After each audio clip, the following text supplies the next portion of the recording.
Seorang duda beranak satu menikahi janda. Saat itu dirinya berharap bisa menjaga sang anak, bahkan berharap pernikahan ini adalah pernikahan terakhirnya. Namun ternyata setelah dinikahi, janda tersebut tak baik kepada sang anak.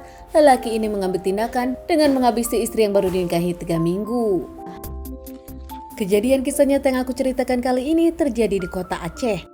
Seorang duda dengan satu anak menikahi pacarnya, namun usai menikah dirinya kesal karena ternyata istri barunya tak sayang kepada sang anak hingga akhirnya dirinya sakit hati mengambil tindakan menghabisi istri sendiri. Seorang lelaki bernama Reno 26 tahun, duda satu anak, tinggal di rumahnya dan berpisah dengan kedua orang tuanya. Reno sendiri dulu pernah 2 kali menikah namun gagal. Di pernikahan pertamanya Reno tak dikaruniai anak, namun di pernikahan keduanya dirinya dikaruniai satu anak dan berakhir dengan perceraian. Reno mengurus anak semata wayangnya sendiri bernama Musdalifah berusia 3 tahun. Tak peduli dengan mantan istrinya yang seakan tak menginginkan anak, Reno mengurus buah hatinya sendirian dengan penuh kasih sayang. Gagal dengan 2 kali pernikahan, Reno sendiri sempat trauma. Dirinya tak ingin lagi dekat dengan wanita, apalagi menikah lagi. Namun setelah berjalannya waktu, Reno sendiri memikirkan sang anak hingga akhirnya kepikiran untuk menikah lagi dan berharap pernikahan ini adalah pernikahan terakhir, mencari wanita yang sayang kepada sang anak Musdalifah. Tak lama Reno sendiri berkenalan dengan wanita bernama Kenes berusia 32 tahun, lebih tua dari dirinya 6 tahun. Saat itu berpacaran dengan Kenes, saling mengenal satu sama lain. Kenes sendiri adalah janda tanpa anak. Terlihat saat mereka berpacaran, Kenes sendiri dekat dengan anak Reno Musdalifah. Hingga tak butuh waktu lama lagi, Kenes pun akhirnya dinikahi oleh Reno.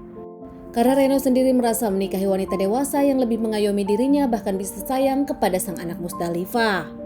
Tepatnya mereka menikah di bulan Agustus 2023. Dan usai menikah, Kenes sendiri tinggal di rumah Reno saat itu. Menurut keluarga dengan para tetangga, terlihat rumah tangga Kenes dengan Reno saat itu terlihat bahagia. Bahkan di awal mereka menikah, mereka pun terlihat seperti keluarga utuh. Ada ibu, anak, dan juga sang ayah. Terlihat mereka bahagia satu sama lain. Di minggu pernikahan nampaknya semua senang, bahkan Kenes pun terlihat dekat dengan Musdalifah.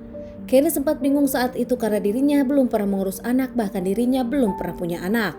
Namun dengan berusaha, Kenes sendiri akhirnya bisa dekat dengan Musdalifah. 1 minggu berjalan dengan cepat, namun minggu kedua Kenes merasa bosan dan dirinya mengaku tak bisa menjaga anak. Hingga akhirnya antara Kenes dengan Musdalifah pun menjadi jauh karena Kenes kerap marah-marah. Musdalifah yang dulunya senang kini merasa takut bersama ibu sambungnya. Hingga akhirnya lama-kelamaan Reno pun tahu kelakuan Kenes yang kerap marah-marah kepada Musdalifah dan kini sang anak takut kepada ibu sambungnya. Saat Reno menasehati Kenes untuk lebih sabar lagi kepada Musdalifah, keduanya malah cekcok. Kenes tak terima dinasehati, bahkan Kenes merasa kalau Musdalifah bukanlah anak dirinya. Saat itu karena kesal sering ribut, Reno sendiri menitipkan Musdalifah di rumah orang tuanya. Merasa ingin pelan-pelan membimbing sang istri, Kenes sendiri namun tetap tak berubah. Di minggu ketiga pernikahan nampaknya Reno kesal karena sang istri tak berubah, bahkan aslinya kelihatan. Kerap cekcok di antara keduanya membuat Reno memikirkan sesuatu. Mengira Kenes wanita yang baik untuk sang anak dan juga dirinya, bahkan Reno berharap pernikahan ini adalah pernikahan terakhirnya, namun tak sesuai harapan. Wanita yang dinikahi Reno ternyata tak mencintai anaknya. Bahkan menurut Reno, Kenes sendiri kerap kasar kepada sang anak Musdalifah. Reno pun akhirnya ingin menghabisi Kenes dengan cara membawa senjata tajam dan mengajak sang istri jalan-jalan. Saat itu sang istri Kenes sempat bingung mau jalan-jalan kemana. Mereka berdua pun berboncengan di motor. Namun sang istri tak menyangka ternyata saat di perjalanan yang sepi, Reno pun menghentikan motornya dan langsung menikam sang istri beberapa kali hingga sang istri terjatuh. Bahkan saat itu Kenes pun sempat memberikan pembelaannya dan membuat Reno terluka juga.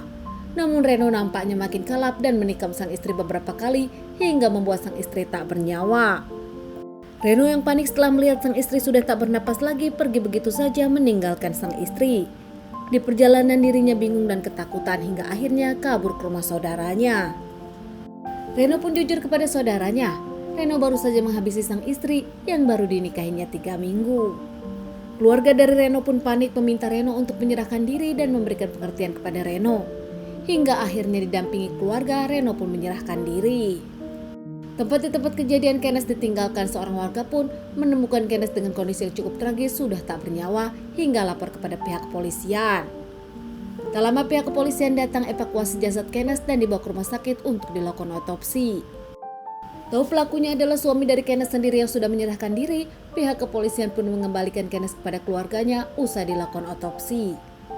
Keluarga Kenes tak menyangka kalau sang anak dihabisi oleh suaminya sendiri yang baru menikahi sang anak 3 minggu lalu. Buntut permasalahan ini, Reno pun diamankan pihak yang berwajib, menjalani beberapa kali persidangan, hingga akhirnya Reno pun mendapatkan vonis 15 tahun penjara. Reno merasa sedih dan tak menyangka berujung seperti ini. Bahkan kini dirinya jauh dari buah hatinya Musdalifah yang dirawat keluarganya. Mengaku menyesal dan meminta maaf kepada keluarga Kenes, namun Reno tak bisa berbuat apa-apa, hanya menjalani hukuman yang ada.